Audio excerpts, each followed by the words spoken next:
Tonight, some are questioning whether the agency tasked with protecting California consumers and their pets is actually doing that. Our Team 10 investigator Adam Rakusin discovered an increase in the number of complaints submitted to the Veterinary Medical Board.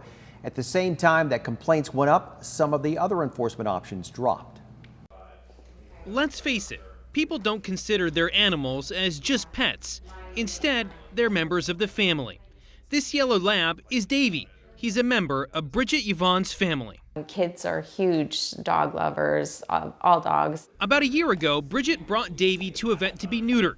The procedure went well, but about a week later, she discovered what looked like burn marks covering a large part of Davy's back. It was all matted, so obviously the wound had been oozing or seeping. Bridget rushed Davy to a different vet, who told her Davy had been burned and surmised that it had happened during the neutering procedure. Bridget says she filed a complaint with the California Veterinary Medical Board, but says initially she didn't hear from anyone. Kind of received the typical pop-up like, we've received your complaint, this is the number. Then 10 News ran a story about the incident. This is his scar, 40 staples. Reporter Michael Chen received this email from someone who identified themselves as an enforcement technician with the board.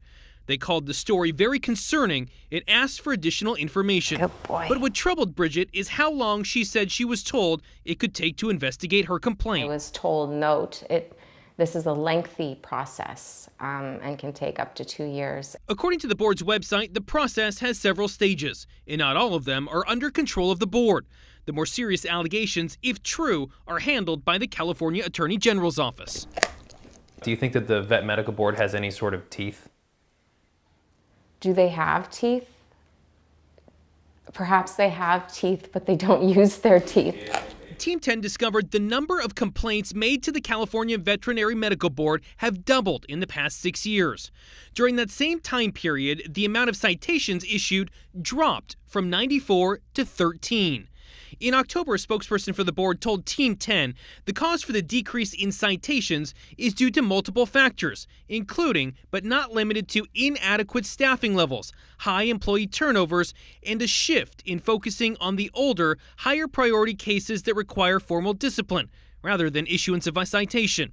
We checked, and more cases have been opened or initiated with the California Attorney General. This week, a spokesperson told me the board believes the increase in complaints is due to the ability to file complaints online. And the increase in complaints was not accompanied by additional staff to address this increase in workload.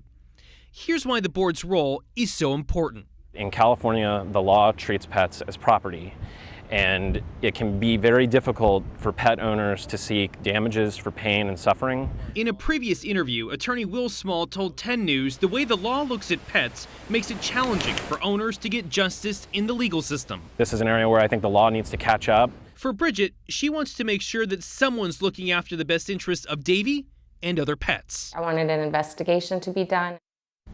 And the attorney was talking about the difficulties of filing a lawsuit. Bridget's complaint is still under review. Since the board hasn't taken any action, we're not naming the vet or location. According to the spokesperson for the board, the governor's budget this year included authorization for 6 additional enforcement positions and is pending legislature approval. Adam Rakusin, Team 10.